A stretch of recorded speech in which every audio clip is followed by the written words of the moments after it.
मौलाना महमूद मदनी जी, बहुत बहुत स्वागत है आपका इंडिया टीवी के चुनाव मंच पर। आप तो मंच पर जाएंगे ही और बहुत लंबी विस्तृत चर्चा भी होगी, लेकिन उससे पहले मैं आपसे समझना चाहती हूँ कि जब आप सरकार के बारे में सोचते हैं तब आप क्या सोचते हैं? सरकार कैसी होनी चाहिए? सरकार ऐसी होनी चाहिए जो सबको बराबरी हो, सबको इंसाफ हो और सबको ऐसा लगे कि ये मेरी सरकार है। सरकार हो तो ऐसी हो कि हर आदमी ये सोचे, वो छोटा हो, बड़ा हो, अमीर हो, गरीब हो, उसको लगे कि ये मेरी सरकार है।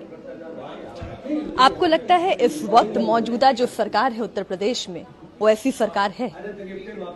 बिल्कुल नहीं लगता कि वो ऐसी सरकार है कि जिसको ये सोचा जा सके या कहा जा सके कि ये सबकी सरकार है। क्या कारण समझते हैं आप? बहुत सारे कारण हैं, लेकिन सरकार के काम करने का तरीका ही,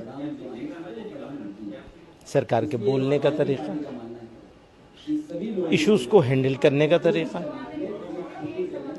ये सब ये साफ तौर पर बताता है कि ये सबकी सरकार नहीं है। सरकार फेल है इस बात में कि वो सबकी सरकार बनती है। अगर हम मुसलमान समाज की बात करें, आपको लगता है कि वो अपने आप को डरा हुआ या सताया हुआ या कमजोर महसूस करता है मौजूदा समय में? देखिए, सिर्फ मुसलमान का सवाल नहीं है, पूरे समाज का सवाल है। नहीं, क्योंकि मदनी जी मेरे सामने खड़े हैं और ओवैसी जी यहाँ पर चुनावी ताल ठोक रहे हैं, तो इसलिए मुझे तो पूछना पड़ेगा ना, क्योंकि वो तो कहते हैं कि सरकार होने में फेल है। कौन सी बात चुभती है? सरकार का आपने कहा बोलने का तरीका, सबसे पहले आपने इसी तरफ इशारा किया कि सरकार के बात करने का तरीका, उनका बोलने का तरीका, उनका ट्रीटमेंट का तरीका, क्या चीज चुभती है? हर चीज वो है कि आम आदमी की तो पहुंच ही नहीं है सरकार के पास। गरीब आदमी सरकार के पास नहीं जा सकता है और इश्यूज को जो डील करने का तरीका है वो ऐसा है जैसे राजाओं का हुआ करता। तो शायद राजा तो बल्कि इनसे ज्यादा डेमोक्रेटिक थे, ये उनसे भी ज्यादा अनडेमोक्रेटिक हो गए।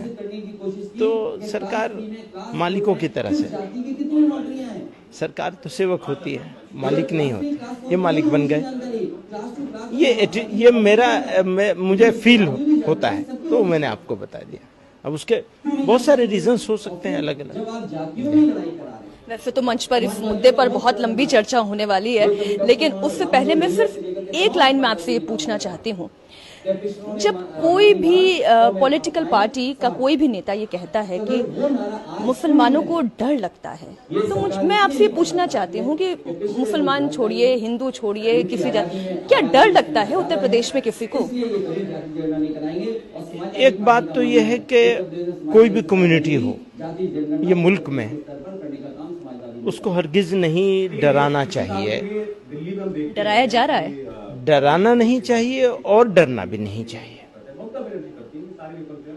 लेकिन जिस अंदाज से डील किया जा रहा है उससे लोगों को मायूसी तो जरूर हो रही है। डर लगे या ना लगे, मायूसी तो जरूर हो रही है, और मायूसी अच्छी चीज नहीं है मुल्क के लिए, देश के लिए, हमारे राष्ट्र के लिए। मायूसी कोई अच्छी चीज नहीं। लोगों को मायूस होने से रोकना है, चाहे किसी समाज के हो। कौन आने बेरोजगारी की वजह से, कोई मायूस होता है अनजस्टिस की वजह से, कोई मायूस होता है धमकी की वजह से। तो अलग अलग वजहों से लोग मायूस होते हैं। हमारी जिम्मेदारी है, समाज की भी, सरकार की भी, कि लोगों को मायूस होने से, होपलेस होने से बचाए। ये सरकार उसमें फेल। तो एक सवाल और मेरे मन में था, लेकिन मैं वो यहाँ पर डिजिटल प्लेटफॉर्म पर वो पूछकर मैं सस्पेंस नहीं खत्म करना चाहूंगी, क्योंकि मंच पर आपसे बहुत विस्तृत चर्चा होनी है। और बहुत बहुत धन्यवाद मौलाना मदनी जी हमें समय देने के लिए, और मंच पे अब हम इंतजार करेंगे आपका, और आप लोग विस्तार से पूरी चर्चा सुनिएगा।